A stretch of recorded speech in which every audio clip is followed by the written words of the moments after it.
हिमाचल प्रदेश के हमीरपुर का एक ऐसा गांव भी है जहां पर दीपावली का त्योहार नहीं मनाया जाता और ना ही दीपावली के लिए कोई तैयारी की जाती है।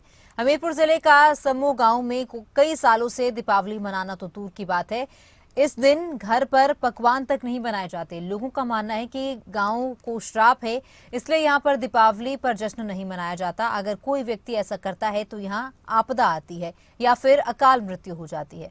70 बसंत देख चुके ठाकुर विधि चंद ने बताया कि सैकड़ों साल से गांव में दिवाली नहीं मनाई जाती। दीपावली मनाने की कोशिश करते हैं तो गांव में किसी न किसी की मौत हो जाती है या फिर आपदा आ जाती है।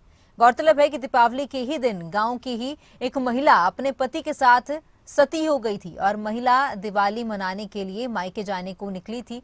उसके पति राजा के दरबार में सैनिक थे, तो लेकिन ऐसे ही महिला जो है गांव से कुछ दूर पहुंची तो उसे पता चला कि उसके पति की मौत हो गई है।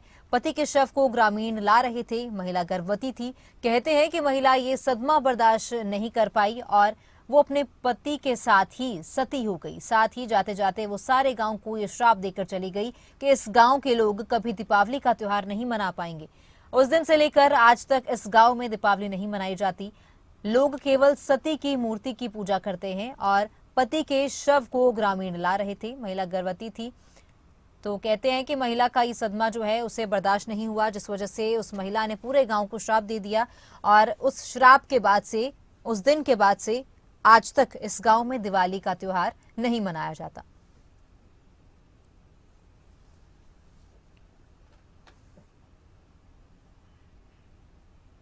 और ये जो समूह गांव है ये हमारे वार्ड 2 में आता है। तो यहाँ पे जो है मतलब मेरे जो शादी को टाइम हुआ है वो 16 साल हो गए हैं और इसमें 16 साल में मुझे नहीं लगता है कि आज तक हमने मतलब दीपावली का जो त्यौहार है वो हमने मनाया। लेकिन मनाने की बात ऐसी है ना सर कि जो पटाखे, दीपक और जो भी मार्केट से जो भी चीज़ें मतलब हम लेके आते हैं या जो भी है वो हम पूरा जैसे रंगोली वगैरह बनाते हैं, पटाखे करते हैं और उसके बाद पूजा पाठ करते हैं, वो तो हम कर लेते हैं। लेकिन जो पकवान, जैसे बुजुर्ग हमारे बोलते हैं कि जैसे ही मतलब हम पकवान बनाने जाते हैं तो कहीं भी मतलब किसी ने अगर पकवान किसी भी घर में पकाया तो कहीं ना कहीं मतलब जैसे आग लग जाती है। तो ये जो इफ़ेक्ट है मतलब इसका, तो मेरे सामने भी जैसे मतलब 16 साल में यहाँ पे 2-3 साल पहले किसी मतलब दूसरी जगह पे वो गए हैं तो उन्होंने कहा कि मतलब चलो मतलब एक्सपीरियंस ही कर लेते हैं कि जैसे मतलब बोलते हैं बुजुर्ग, तो क्या ये सही बात है कि नहीं है। तो यहाँ पर एक समय पे सती हुई थी किसी औरत की, तो फिर उस वजह से उसने श्राप दिया था कि दीपावली नहीं मनाई जाएगी। तो फिर बुजुर्ग ऐसा कहते हैं, पर हमें ढंग से पता नहीं है। पर बुजुर्गों की परंपरा है तो फिर हमें मनाते हैं।